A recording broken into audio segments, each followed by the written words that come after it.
जरा एक ऐसे खेत की कल्पना कीजिए जहां मजबूत पेड़ों की छांव के नीचे फसलें लहलहा रही हैं, जहां मिट्टी हर गुजरते साल के साथ और भी ज्यादा उपजाऊ होती जा रही है। और वो खेत किसानों को सिर्फ अनाज ही नहीं बल्कि फल, इमारती लकड़ी और एक बेहतर स्थिर आमदनी दे रहा है। ये किसी फिल्म का सीन नहीं है, बल्कि भारत की सदियों पुरानी एक विरासत है, जिसे आज हम एक नए नाम से जानते हैं, कृषि वानिकी या एग्रो फॉरेस्ट्री। और यही वो बड़ा सवाल है जो आज की तारीख में पूरी दुनिया खुद से पूछ रही है। इसी सवाल के जवाब में कृषि वानिकी का ये पुराना तरीका आज पहले से कहीं ज्यादा जरूरी हो गया है। एक ऐसा रास्ता है जो हमारी दो सबसे बड़ी जरूरतों यानी खाद्य सुरक्षा और पर्यावरण सुरक्षा दोनों को एक साथ पूरा कर सकता है। और इसीलिए आज हम इस पर विस्तार से बात कर रहे हैं, क्योंकि हाल ही में मई 2024 में भारत के पर्यावरण, वन और जलवायु परिवर्तन मंत्रालय ने कृषि वानिकी नियम 2025 का एक मसौदा, एक ड्राफ्ट जारी किया है। ये एक बहुत ही बड़ा नीतिगत कदम है जिसका सीधा सा मकसद है किसानों के लिए पेड़ों की खेती को आसान और कहीं ज्यादा फायदेमंद बनाना। तो चलिए सबसे पहले ये समझते हैं कि आखिर ये कृषि वानिकी है क्या। हो सकता है ये शब्द सुनने में थोड़ा मुश्किल लगे, लेकिन यकीन मानिए इसके पीछे का सिद्धांत बहुत ही सरल और जबरदस्त है। ये जो आप देख रहे हैं, ये 2014 की हमारी राष्ट्रीय कृषि वानिकी नीति की आधिकारिक परिभाषा है। अगर आसान शब्दों में कहूं तो ये एक ही जमीन पर फसलों, पेड़ों और कभी-कभी पशुओं को एक साथ पालने की एक वैज्ञानिक कला है। इसे क्रिकेट टीम की तरह समझिए, जहां पेड़ पिच यानी मिट्टी को मजबूत बनाते हैं, फसलें स्कोर यानी अनाज देती हैं और जानवर फील्डिंग यानी खाद देकर टीम को सपोर्ट करते हैं। सब मिलकर एक दूसरे की मदद करते हैं। और जानते हैं सबसे मजेदार बात क्या है? इसका कोई एक फिक्स्ड फॉर्मूला नहीं है। भारत में इसके कई रूप हैं। कहीं एग्रो-सिल्वी-कल्चर सिस्टम है जहां फसलों के साथ पेड़ उगाए जाते हैं, तो कहीं सिल्वी पास्चर सिस्टम है जहां पेड़ों के नीचे बने चरागाह में पशु चरते हैं।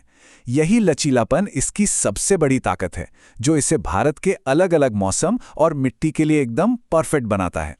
तो आखिर खेतों पर पेड़ लगाने के फायदे हैं क्या? क्यों इस पर इतना जोर दिया जा रहा है? चलिए कुछ आंकड़ों पर नजर डालते हैं जो इसकी असली ताकत को बयां करते हैं। सबसे पहला और शायद सबसे बड़ा फायदा, उपज में बढ़ोतरी। कई स्टडीज में ये बात सामने आई है कि कृषि वानिकी अपनाने से फसल की पैदावार में औसतन 51% तक की बढ़ोतरी हो सकती है। ये होता कैसे है?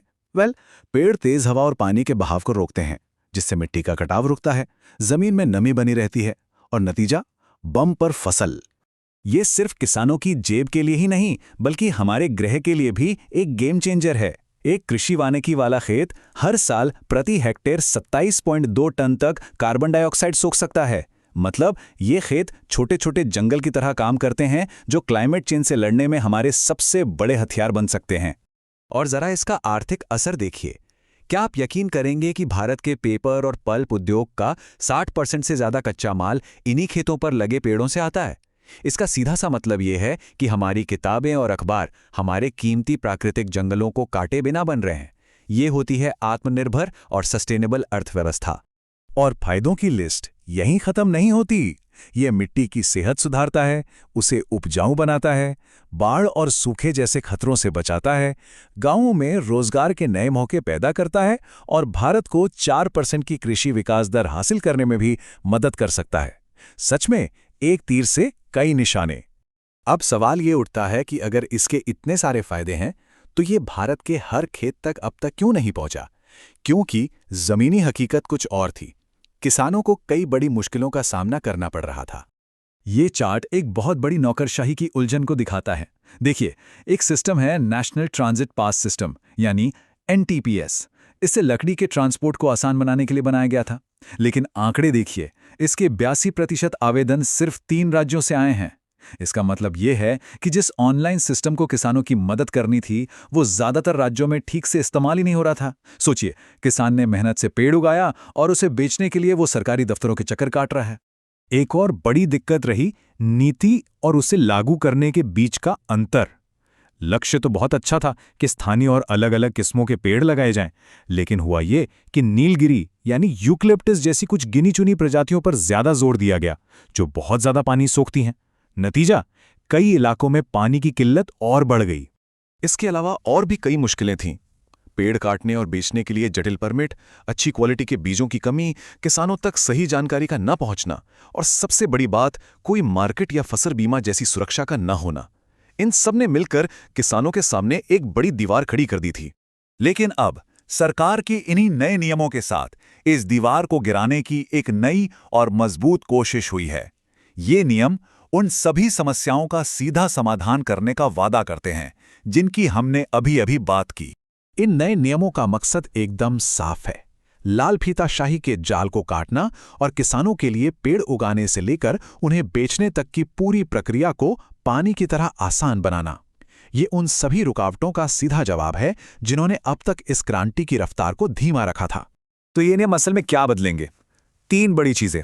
पहला, कृषि वानिकी के लिए जमीन का रजिस्ट्रेशन अब बहुत आसान हो जाएगा। दूसरा, पेड़ काटने के नियम साफ और स्पष्ट होंगे ताकि कोई कंफ्यूजन ना रहे। और तीसरा, लकड़ी के ट्रांसपोर्ट और सर्टिफिकेशन को आसान बनाया जाएगा ताकि एनटीपीएस जैसी समस्याएं दोबारा ना हो। मतलब हर कदम पर किसान के लिए आसानी और मुनाफा सुनिश्चित करने की कोशिश। तो आखिर में सवाल यही है, क्या हमारी ये सदियों पुरानी बुद्धिमत्ता इस नई नीति की ताकत के साथ मिलकर भारतीय कृषि को भविष्य की चुनौतियों के लिए सच में तैयार कर सकती है? इसका जवाब तो आने वाला वक्त ही देगा, लेकिन एक बात तो तय है, ये एक ऐसे भविष्य की ओर एक मजबूत कदम है जहां हमारे खेत सिर्फ हमारा पेट नहीं भरेंगे बल्कि इस धरती की भी रक्षा करेंगे। अगर ये वीडियो आपको पसंद आया हो तो लाइक जरूर करें, शेयर करें उन दोस्तों के साथ जिन्हें यूपीएससी, लॉ या जनरल नॉलेज की तैयारी करनी है। और हाँ, सब्सक्राइब करें। आप अपने सुझाव या सवाल नीचे कमेंट में लिख सकते हैं।